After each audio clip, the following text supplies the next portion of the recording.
Bahwa kita sekarang alhamdulillah kita hidup harmonis, kita kata Mbah Mun Bhinneka Tunggal Ika itu dingendikakno terus.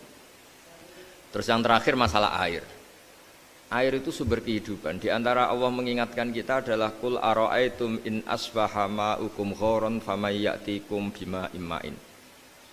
Bumi ini kan bawahnya ada magma, terus ada air. Normalnya air itu enggak ada. Secara teori itu normalnya air itu enggak ada karena bumi itu kan kalau ada air kan meresap. Sudah meresap bawahnya itu ada minyak, ada magma, harusnya air itu tersedot habis. Tapi orang saking angkuhnya, saking cueknya ngira air itu malah potensinya itu abadi. Sebetulnya kalau menurut teori alam, air itu gampang hilang kan, diletakkan di bumi ya bumi itu meresap. Nanti bawahnya itu ada minyak, ada sebagian ada magma, ada macam-macam lah. Jadi potensi air itu harusnya nggak ada malah kalau melihat sistem itu. Tapi karena Allah saking rahmannya, air ini dijaga sedemikian rupa tetap ada. Kalau melihat sistemnya kan normalnya malah nggak ada. Makanya Allah selalu mengingatkan, in asbaha ma'ukum ghoron. Suatu saat air yang kamu pakai, yang jadi sumber kehidupan itu bisa saja tahu-tahu hilang. Mungkin tersedot oleh panas bumi atau corong Jawa niku nyeresep entek atau gimana lah cara Allah menghilangkan. Famay ya'tikum bima imma'in. Lalu siapa yang bisa mendatangkan air itu lagi? Ini kata para hafid, ini yang kata guru-guru ya termasuk yang dikatakan Pak Mukhtar ini. Nanti orang harus ngendikan menjawab Allahu Rabbul Alamin. Hanya Allah sendiri yang bisa mengatur air ini selalu ada. Ya, coba kalau kamu pikirkan air kamu sokkan di bumi kan mesti langsung hilang meresap ke bumi.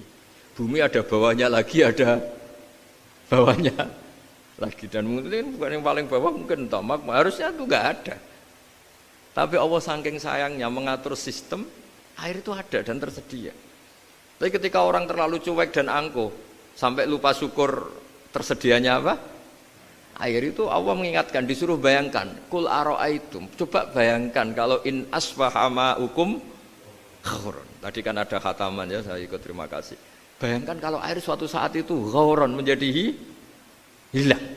Fama ya'tikum bima imma'in. Jadi saya tidak bisa spesifik memberi nasihat tentang kopi karena ya tadi yang bisa membunuh kita ini banyak. Ya tsunami ya bisa bunuh, gempa bisa bunuh, likuifaksi bisa bunuh, jatuhnya benda lain kita bisa bunuh. Takut tanggal utang kaget ya bisa bunuh. Macam-macam. Jadi saya tidak bisa spesifik memberi nasihat tentang kopi karena ya tadi yang bisa membunuh kita ini banyak. Ya tsunami ya bisa bunuh, gempa bisa bunuh, likuifaksi bisa bunuh, jatuhnya benda lain kita bisa bunuh. Takut tanggal utang kaget ya bisa bunuh. Macam-macam.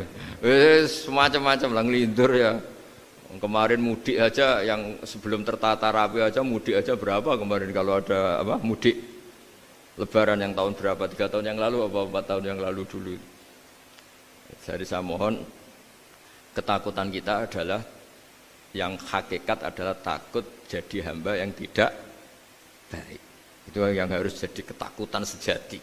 Takut kita di mata Allah tidak jadi hamba yang baik sehingga kita jauh dari Allah Subhanahu wa ta'ala. Karena cita-cita terbesar kita dan cita-cita terbaik kita adalah jadi hamba yang diridhoi Allah Subhanahu wa ta'ala. Sebaliknya ketakutan kita sejati adalah takut su'ul khotimah, takut jadi hamba yang tidak baik. Kita inginnya adalah assalamu alaina wa ala ibadillahis sholihin. Yang berhak mendapat keselamatan dunia akhirat adalah orang-orang atau hamba-hamba yang soleh.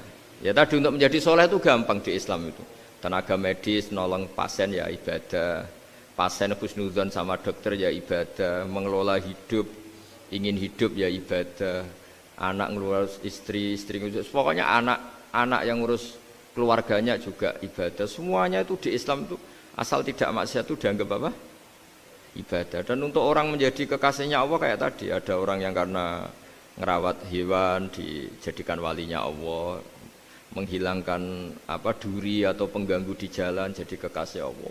Itu cerita-cerita itu semuanya ringan. Bahkan tadi ada yang cerita sekedar ingin maksiat dan tidak jadi. Dalam Islam itu kan gitu, orang yang merencanakan maksiat kemudian tidak jadi, itu ditulis pahala. Jadi gampang sekali untuk menjadi orang soleh dalam apa? Islam. Kalau tidak bisa itu semua, kata Nabi, takufus syarroka anin nas fa innaha shadaqatun minka ala nafsik. Kalau tidak bisa berbuat baik sama orang lain, yang penting tidak mengganggu orang lain. Terus kan enak turu ning omah ngelamun bengak-bengok dhewe aja banter-banter tapi. Nak bengok-bengok banter-banter kan ganggu tangga. Itu asal tidak ganggu orang lain, takufus syarroka anin nas. Kamu jangan sampai efek buruk kamu berakibat pada orang lain. Itu juga fa innaha shadaqatun minka ala nafsik. Itu ya bagian dari sedekah kamu. Taruh saja misalnya kalau secara ilmu medis, misalnya kita ini kok dinyatakan positif COVID, secara ilmu medis nggak boleh ketemu orang lain, terus kamu diisolasi. Kamu niatin ketika diisolasi itu tidak menularkan bahaya kepada orang lain. Itu juga ibadah. Jadi ibadah itu gampang sekali, mudah sekali. Karena agama ini yuridu wa bikumul yusra wala yuridu bikumul usra. Agama ini mudah bukan sulit. Ya, mohon maaf tadi saya nggak bisa datang yang jam 11 karena saya tadi malam hormat di Jogja, acara 7 harinya Kiai Jatabek, tadi pagi baru datang. Tapi saya mohon pokoknya yang seneng ya, hidup itu yang seneng, diberi kesempatan hidup sampai sekarang itu yang seneng. Jangan karena teman kamu meninggal terus akan-akan ini teman saya meninggal, paling saya besok. Kok kamu tahu? Nyatanya besok hidup lagi, besoknya ya hidup lagi, sampai sekarang ya masih hidup. Sudahlah, mensyukuri yang ada. Jadi sudah saya mohon, syukur itu penting. La in syakartum lazidanakum. Justru dengan kita syukur itu insyaallah segalanya akan tambah baik, tambah apa?